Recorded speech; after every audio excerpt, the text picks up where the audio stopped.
Good morning dear student, most welcome in bio class. और बच्चों, जैसे कि पता है आपको, अपन ने जो एक महत्वपूर्ण यूनिट जो स्टार्ट कर रखी है उसके अंदर और आगे बढ़ते हैं। उसके अंदर जो बहुत इंटरेस्टिंग जो टॉपिक है वो डिस्कस कर रहे हैं।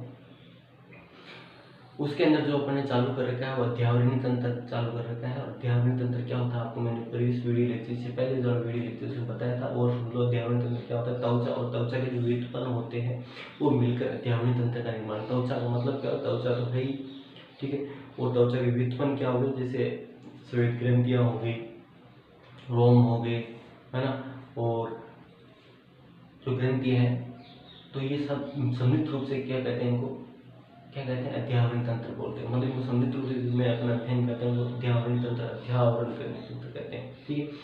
इसके बाद इसमें अपन ने जो स्टार्ट किया था तो मैंने आपको बताया था कि जो त्वचा होती है दो स्तरों से बनी हुई होती है। एक जो बाहर का जो स्तर होता है अधिचर्म होता है, और अंदर का स्तर होता है चर्म होता है। अधिचर्म के बारे में इससे पहले और जो वीडियो लेक्चर उसके अंदर अपन डिस्कस कर चुके हैं, ठीक है। और आज का जो वीडियो लेक्चर है उसके अंदर जो अपन डिस्कस करेंगे वो चर्म के बारे में डिस्कस करेंगे, और कुछ त्वचा के जो व्युत्पन्न है उनके बारे में भी अपन डिस्कस करेंगे, ठीक है। तो इससे पहले वाले वीडियो लेक्चर के अंदर अपन थोड़ा सा क्या किया था वो मैं वापस आपको याद दिला दूं कि इससे पहले वाला जो वीडियो लेक्चर था उसके अंदर अपन ने अधिचर्म या एपिडर्मिस के बारे में डिस्कस किया था। एपिडर्मिस होता है त्वचा का बाहरी स्तर होता है, ठीक है। और इसके अंदर रक्तवाहिनियों का जो होता है, रक्तवाहिनियाँ वगैरह नहीं पाई जाती है। और इसकी जो निर्माण होता है, ये बहुत इंपॉर्टेंट लाइन थी। इसका जो निर्माण होता है जो किससे होता है, भ्रूणीय एक्टोडर्म से होता है। इसका निर्माण किससे होता है बच्चों, भ्रूणीय एक्टोडर्म से होता है। और इसकी जो मोटाई होती है वो विभिन्न स्थानों पर अलग अलग होती है। जैसे मैंने बताया था कि तलवा है, हथेली है, तो वहाँ पर मोटी होती है। आँख की जो कंजक्टिवा है, कॉर्निया है, वहाँ पर ये सबसे पतली होती है ये बात। फिर अपन ने बताया था कि इसकी ये जो होती है कोशिकाओं स्तरों से निर्मित होती है। एपिडर्मिस या अधिचर्म की बात करते हैं, कोशिकाओं के स्तरों से निर्मित होती है, इसलिए इसको स्थित एपिथेलियम ऊतक भी कहते हैं।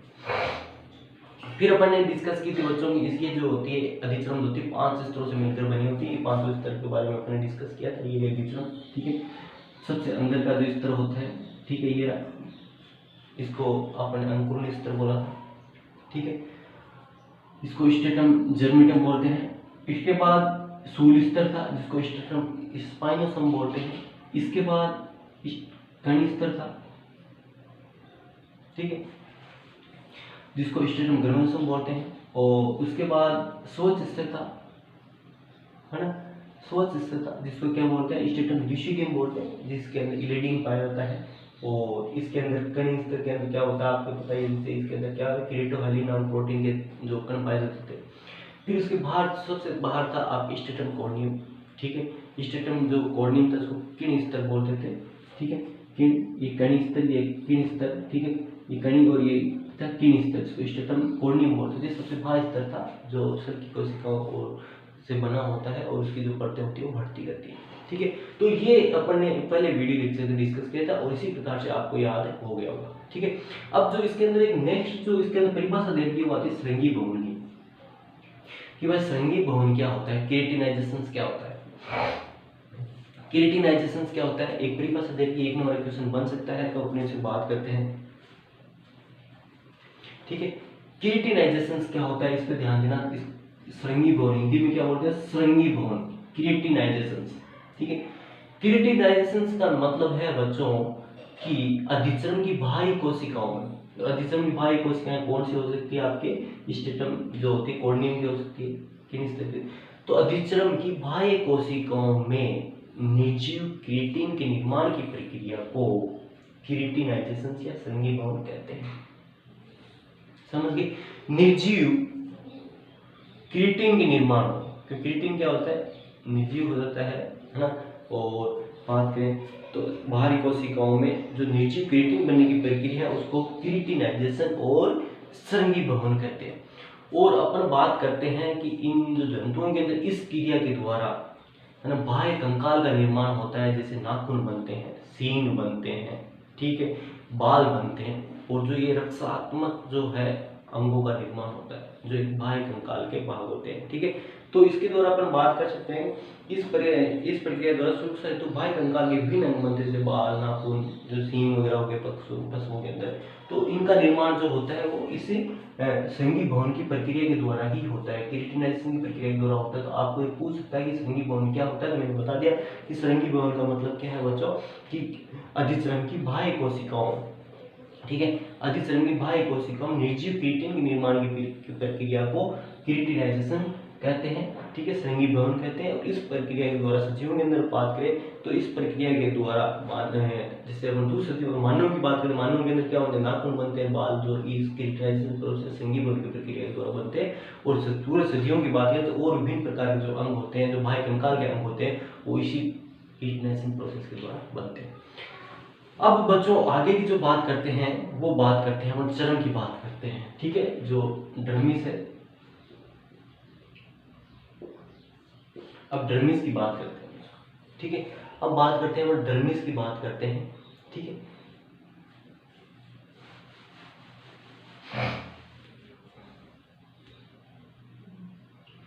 बात करते हैं चर्म की। तो चर्म जो है बच्चों, ये त्वचा का आंतरिक स्तर है, पहली बात तो। ठीक है, त्वचा का आंतरिक स्तर है, इसका जो निर्माण होता है वो भूमि किससे होता है, भूमि मेसोडर्म से होता है, उसका एक्टोडर्म से हो रहा था। ये बहुत इंपॉर्टेंट लाइन है, क्वेश्चन यहाँ से बनता है नीट के अंदर। तो उसका जो निर्माण था, अधिचरण का निर्माण एक्टोडर्म से हो रहा था, इसका निर्माण किससे होता है, भूमि मेसोडर्म से होता है। दूसरी बात देखो मैंने क्या लिखी है, एक लाइन बोली आपके सामने, सबसे पहले लाइन मैंने बोली है कि ये सबसे त्वचा का आंतरिक स्तर है, पहली बात। दूसरा, और इसका जो निर्माण होता है वो किससे होता है, किससे होता है बच्चों, भूमि मेसोडर्म से होता है। ठीक है, और ये जो स्तर है, ये स्तर अधिचरण के नीचे स्थित होता है। सही बात है, गलत है क्या, देखो ये रहा अधिचरण और ये रहा चरम। ठीक है, ये रहा चरम, ठीक है, ये चरम, ये रहा ये अधिचरण। तो ये जो स्तर होता है, ये जो स्तर होता है, ये आपके बताऊं मैं तो ये स्तर होता है, चरम जो होता है अधिचरण के नीचे स्थित होता है और 2 से 3 गुना मोटा होता है, किसकी तुलना में, अधिचरण की तुलना में। ये स्तर जो होता है अधिचरण की तुलना में, जैसे मैंने यहाँ पर आपको ये मोटा दिख रहा होगा, लेकिन मैंने ये दिखाया आपको अलग अलग सेल्स बनाई, अलग अलग स्तर बनाए, इसलिए थोड़ा मोटा बना दिया होगा। ठीक है, बाकी स्तर 2 से 3 गुना मोटा स्तर कौन सा होता है, चरम होता है, किसकी तुलना में, अधिचरण की तुलना में। ये अधिचरण की तुलना में 2 से 3 गुना मोटा स्तर होता है। तो मैंने कितनी लाइनें बोली है बच्चों, देखो सबसे पहले तो ये त्वचा का आंतरिक स्तर होता है, इसका निर्माण भूमि मेसोडर्म से होता है। ये अधिचरण के नीचे स्थित होता है तथा अधिचरण की तुलना में 2 से 3 गुना मोटा होता है। ये तीसरा देखो, ये मजबूत और लचीला स्तर होता है। ठीक है, यहाँ पे लिख देता हूँ सारे पॉइंट इसके। ठीक है, चरण के जो पॉइंट है यहाँ पे लिख देता हूँ। ठीक है, पहले मैंने लिखी आंतरिक स्तर है, दूसरा भूमि मेसोडर्म से इसका निर्माण होता है,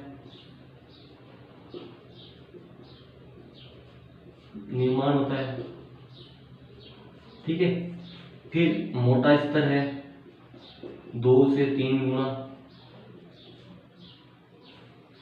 अधिचरण की तुलना में,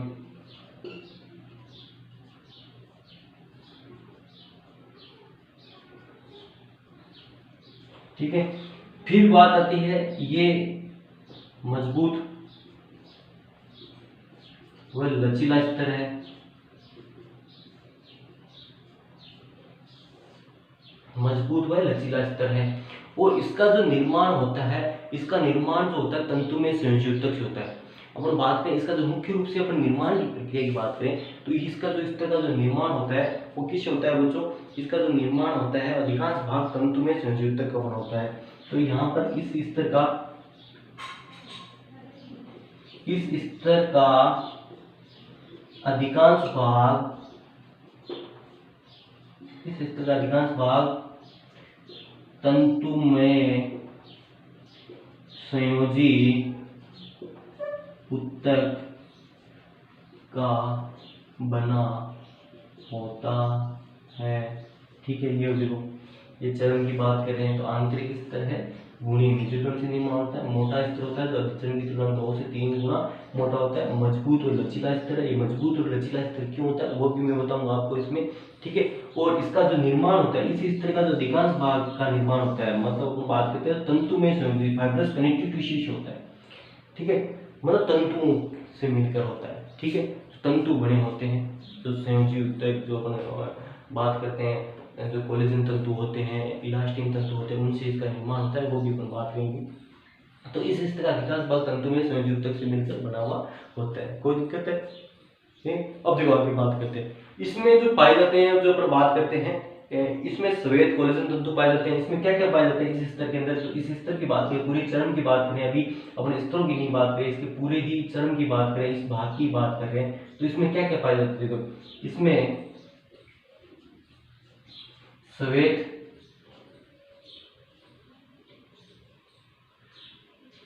कोलेजन तंतु,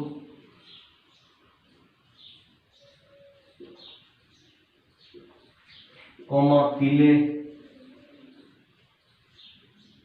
लचीले तंतु,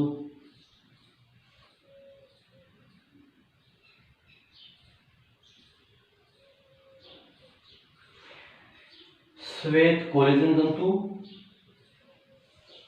कोमा पीले लचीले तंतु, कोमा रक्तवाहिनियां,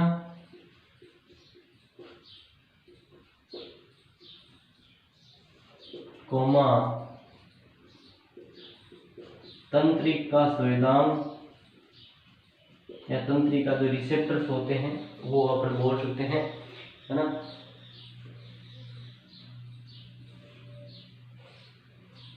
इनको त्वक संवेदन भी बोलते हैं।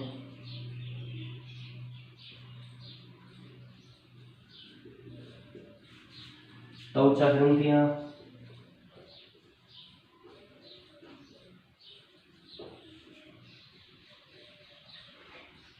रोमपुटक, ठीक है। क्या क्या पाई जाते हैं ये बात करें हम, आदि संरचना इसमें पाई जाती है, ठीक है। अरेखित पेशी तंतु भी पाए जाते हैं और तंत्रिका भी पाई जाती है। तो की अपन तंत्रिकाएं लिखते, तो तंत्रिकाएं, ठीक है, और रोमपुटक और तंतु में पेशी, तंतु में जो पेशी होती है वो है ना, अरेखित पेशी तंतु, जिनको आप इस प्रकार से बोल सकते हैं, अरेखित पेशी तंतु भी पाए जाते हैं आदि। देखो तो ये हो गया आपके पूरा पूरा डर्मिस के बारे में एक इंट्रोडक्शन होगा। फिर इसके बाद बात करेंगे डर्मिस होता है, दो स्तरों से मिलकर बना होता है, वो कौन कौन से होते हैं, फिर अपन इस पे जो विथ वन होंगे स्किन के वो पढ़ेंगे। लेकिन यहाँ पर ये चीज़ आप फोकस करो कि जो चर्म के बारे में बात कर रहा हूँ यहीं पे याद करने की कोशिश करो। मैं कह रहा हूँ कि ये चर्म किस प्रकार से आपको याद करना है, लिखना समझना है, तो ये एक आंतरिक स्तर होता है, त्वचा का आंतरिक स्तर होता है, ये देखो आंतरिक स्तर है, ठीक है। और ये किसके नीचे स्थित होता है? ये त्वचा का आंतरिक स्थित होता है, अधिचर्म नीचे स्थित होता है। तो इसका निर्माण भ्रूणीय मेसोडर्म से होता है। इसका निर्माण की बात करें, इसका निर्माण किससे होता है बच्चों? भ्रूणीय मेसोडर्म से होता है। देखो इसका निर्माण आंतरिक स्तर है, इसका निर्माण भ्रूणीय मेसोडर्म से होता है और ये मोटा स्तर होता है। और ये जो होता है अधिचर्म की तुलना में 2 से 3 गुना मोटा होता है। अधिचर्म की तुलना में कितना मोटा होता है? 2 से 3 गुना ये मोटा स्तर होता है। और ये मजबूत और लचीला स्तर होता है, ठीक है। ये मजबूत व लचीला स्तर होता है, लोचदार होता है। लोचदार मतलब क्या होता है? लचीला, ठीक है। ये मजबूत, अपन डर्मिस की बात करें, चर्म की बात करें, मजबूत और लचीला स्तर होता है, लोचदार स्तर होता है, ठीक है। मजबूत होता है, मजबूत और क्यों होता है अभी एक लाइन में बताऊंगा आपको, ठीक है। इस स्तर का अधिकांश भाग किससे होता है? तंतु में संयोजी ऊतक से निर्माण। इस स्तर के निर्माण की बात करें तो इस स्तर के अधिकांश भाग का जो निर्माण होता है किस तंतु में संयोजी ऊतक से निर्माण होता है। इस स्तर का अधिकांश भाग, ठीक है, इस स्तर का अधिकांश भाग होता है तंतु में संयोजी ऊतक से, मतलब तंतु में संयोजी युक्तक का मतलब होता है इसके अंदर तो इलास्टिन फाइबर और कोलेजन तंतु जो होते हैं पाए जाते हैं, पेशी तंतु पाए जाते हैं। तो इसमें तंतु में संयोजी युक्तक से निर्माण होता है, मतलब संयोजी युक्तक किसको बोलते हैं, कनेक्टिव टिश्यू, उसके अंदर तंतु पाए जाते हैं, जैसे येलो इलास्टिन हो गया जिसको पीले लचीले तंतु बोलते हैं, श्वेत कोलेजन तंतु बोलते हैं, और जो पेशी तंतु है, अरेखित पेशी तंतु है, वो इनमें पाए जाते हैं, है ना।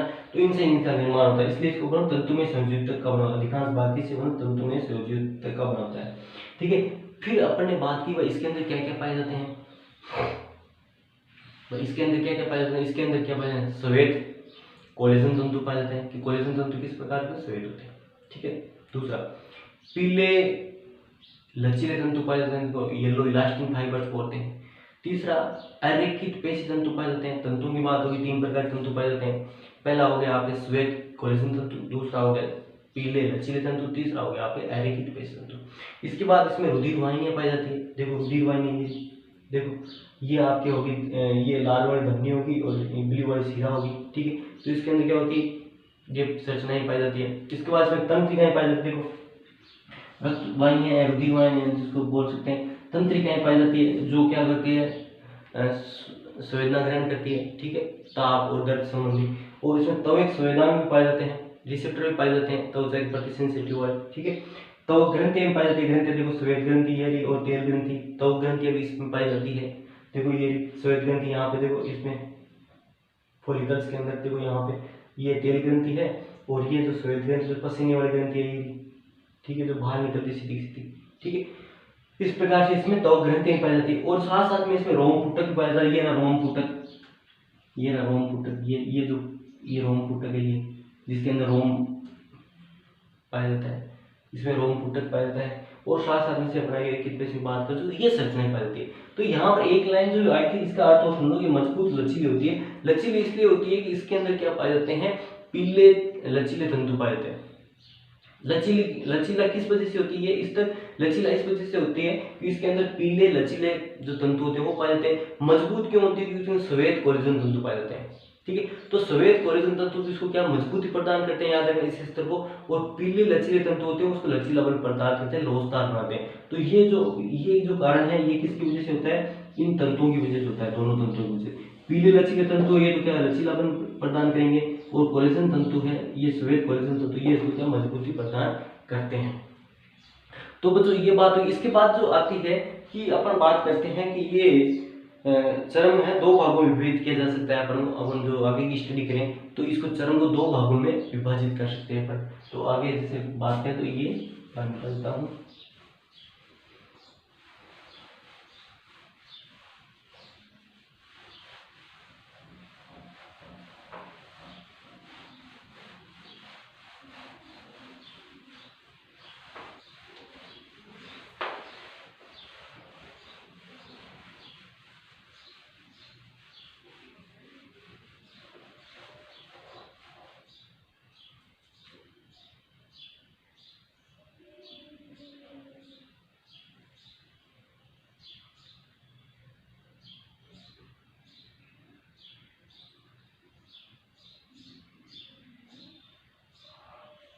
ठीक है, चर्म है इसको आगे 2 भागों से बना होता है। चर्म की बात करें तो डर्मी से 2 भागों से बना होता है। एक होता है पेपिलरी स्तर होता है, दूसरा होता है जालिका स्तर होता है। ठीक है, पेपिलरी लेयर और दूसरा रेटिकुलर लेयर जो जालिका स्तर है। अब पेपिलरी लेयर की बात करें बच्चों, पेपिलरी लेयर में क्या होता है देखो कि ये स्तर पतला होता है और कोलेजन तंतु पीले तंतु इसके अंदर पाए जाते हैं, रुधिर वाहिनी अधिकता होती है और रसांकुर के समान पर्वत पाए जाते हैं, जिससे ये जो होती है जो अधिचरण होती है ठीक है। अब मेरी बात सुनिए आप कि इसकी बात करें पेपिल स्तर की बात करते हैं। पेपिल स्तर होता है ये अधिचरण का बाह्य स्तर होता है और कुछ पतला होता है। ठीक है, पतला स्तर होता है और इसका जो निर्माण होता है इस स्तर का जो निर्माण मतलब ये जो इसके पास पास वाला ये भाग है, तो इसके अधिचरण में नीचे का ये वाला भाग है, जैसे ये बात है इसके पास पास वाला। ठीक है, तो इसको अपन मान लो इसको जो चर्म इसको 2 भागों में तोड़े तो मतलब ये जो अधिचरण के पास पास वाला भाग है तो ये इसके तो अधिचरण ये जो पतला स्तर होता है ये पतला स्तर होता है, इसका जो निर्माण होता है इसमें पतले कोलेजन तंतु पाए जाते हैं, पीले तंतु पाए जाते हैं। ठीक है, और रक्त वाहिनियों की इसमें अधिकता होती है। ठीक है। रक्तवाहिनी भी इसमें, जैसे रक्तवाहिनी अधिकता क्यों होगी, क्योंकि पोषण प्रदान करेगी किसको, इसको स्टेटम जर्मिनेटम को, अंकुरण स्थल को। पोषण कहाँ से, इसके नीचे वाली कोशिका से मिलेगा। ये जो स्टेटम जर्मिनेटम नीचे वाला भाग है, ये कौन सा पेपिलरी स्तर है। तो पेपिलरी यहाँ पर रक्त की अधिकता रहेगी, रक्तवाहिनी में अधिकता रहेगी, तो क्या हो जाएगा, इसका अंकुरण स्तर को क्या होता है, पोषण प्राप्त होता रहेगा। इसके बाद इसमें आता है कि इसके अंदर जो बात है, इसमें रसाकुंठ पर्वत पाए जाते हैं। इस पर इसमें क्या हो गया कि यहाँ पर जैसे अपन बात करें तो इसमें अंदर की रसाकुंठ मतलब छोटे छोटे इस प्रकार से पर्वत पाए जाएंगे इस प्रकार, जिसपे क्या होती है, ये जो टिकी रहती है, ये आपकी जो अधिकतम ये टिकी रहती है। एक बात और इसमें लिखना भूल गया, वो और डिस्कस कर लेते हैं। मैं यहाँ पे क्या होती कि जो पेपिलरी लेयर है, ठीक है, ये पेपिलरी लेयर है, कई कई जगह क्या होती है, अधिचरण के अंदर धसी रहती है। ठीक है, जैसे ये रेटेपेक्स बना नीचे की तरफ बना है ना, ये रेटेपेक्स देखो, ये जो उभार है अधिचरण का, ये जो अंदर की तरफ चर्म की तरफ है, अधिचरण का उभार चर्म की तरफ है। इसी प्रकार से अधिचरण का उभार देखो, ये किसकी, सॉरी चर्म का उभार अधिचरण की तरफ है, देखो ये तो इसको बोलते हैं डर्मल पेपिला बोलते हैं इनको। ठीक है, इनको क्या बोलते हैं, इन उभारों को क्या बोलते हैं, डर्मल पेपिला बोलते हैं। समझिए, इनको क्या बोलते हैं, डर्मल पेपिला बोलते हैं। डर्मल पेपिला भी इसमें पाए जाते हैं, जो आपकी बुक में तो नहीं लिखे थे, लेकिन मैं बता रहा हूँ आपको। इसके बाद जो बच्चों दूसरा स्तर आता है, वो आता है जालिका स्तर होता है। ठीक है, जालिका स्तर होता है, ये इसका दूसरा स्तर होता है। और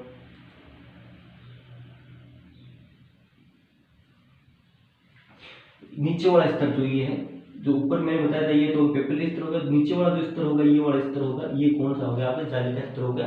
ये इसका दूसरा स्तर होता है और चर्म का आंतरिक स्तर होता है, और ये इसकी तुलना में पेपिलरी स्तर की तुलना में ज्यादा मोटा होता है। ठीक है, इसके अंदर तंतु पाए जाते हैं, दूर दूर तक फैले रहते हैं। ठीक है, इसके अंदर तंतु जो पाए जाते हैं, जैसे अपन इलास्टिन कोलेजन फाइबर की बात करें, श्वेत कोलेजन तंतु की बात करते हैं, इलास्टिन तंतु की बात करते हैं, तो पाए जाते हैं दूर दूर तक फैले हुए रहते हैं इसके अंदर। ठीक है, नीचे वाले भाग में ये जिसमें ब्लैक वाले बना रखे हैं, मान लो ये कोलेजन तंतु है, ये इलास्टिन तंतु है, अरेखित पेशी तंतु है, तो ये तंतु जिसमें पाए जाएंगे, लेकिन क्या दूर दूर तक फैले हुए रहते हैं, पहली बात तो। और ये क्या होता है, मोटा स्तर होता है। इसके अंदर क्या क्या पाए जाते हैं, इसके अंदर बात करें तो इसके अंदर क्या होता है, ग्रंथियां पाई जाती है।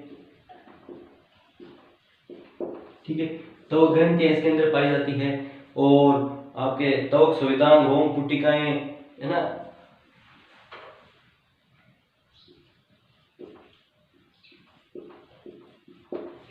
रक्तवाहिनियां वो भी पाई जाती है, उसमें भी पाई जाती है, इसमें भी पाई जाएगी, है ना, और तंत्रिकाएं पाई जाएगी, त्वक संवेदन पाई जाएंगे, रोम पुटिकाएं पाई जाएगी, रोम पुटिकाएं। और साथ साथ ही में क्या होता है, इसमें क्या होता है, वसा के कण भी पाए जाते हैं, वसीय स्तर भी पाए जाते हैं। इसमें क्या पाए जाते हैं बच्चों, वसीय स्तर भी पाए जाते हैं। और जैसे बात करें चर्म के निचले वाले भाग की बात करते हैं, तो चर्म के निचले वाले भाग में एक वसा का स्तर पाया जाता है। देखो ये जो मैंने ब्लैक से बनाया है, ये क्या होता है, वसा का ये स्तर पाया जाता है। ये क्या होता है, वसा का स्तर पाया जाता है। देखो ये वसा का स्तर है, ये वसा का स्तर। तो ये वसा का स्तर होता है, ये क्या होता है, त्वचा को आकृति आकार प्रदान, जिसमें मतलब स्तर होगा, त्वचा की जो चमक होती है, त्वचा का सौंदर्य, तो इसे स्तर की वजह से होता है। यदि ये स्तर कम हो जाता है, त्वचा होती पतली हो जाती है। ठीक है, और ये क्या होता है, त्वचा को क्या होता है, तापरोधी बनाता है, इंसुलेटिंग जिसको बोलते हैं। तो अपन यहाँ पर बोल सकते हैं चर्म के निचले भाग मोटा वसीय ऊतक का स्तर पाया जाता है, जो तापरोधी स्तर होता है, त्वचा को सुडौल बनाता है और बनाए रखने में सहायक होता है। मतलब समझना कि ये जो त्वचा, ये अधिचर्म है, यहाँ तक होगी। अधिचर्म के नीचे क्या होता है, वसा का एक स्तर पाया जाता है, एडिपोज टिश्यू को बना हुआ स्तर पाया जाता है, ये जो ब्लैक वाला में है। ठीक है, तो ये क्या करता है, त्वचा को क्या तापरोधी बनाता है। क्यों, इंसुलेटिंग, क्यों तापरोधी, हीट लॉस नहीं होगा, क्योंकि ये स्तर रहेगा तो अंदर की जो रक्तवाहिनियां होंगी इसके नीचे, और जो ज्यादा डेंस या गहनी जो रक्तवाहिनी, इनसे जो ताप का होगा वो बाहर नहीं निकलेगा, तो बाहर नहीं निकलेगा, शरीर के अंदर ताप का नियंत्रण हो जाएगा, तापरोधी बनाती है।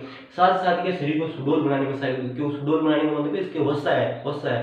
ठीक है, वसा त्वचा क्या होगी, मोटी फुली फुली रहती है, जो यंग अवस्था में होती है ना। और जो वृद्धावस्था में क्या होती है, ये वसा का स्तर कम हो जाता है, त्वचा पतली हो जाती है, बिल्कुल चिपक जाती है ना, जो अपने कंकाल होता है उसके। तो इस प्रकार से जो सुडौल बनाने में भी सहायक होती है।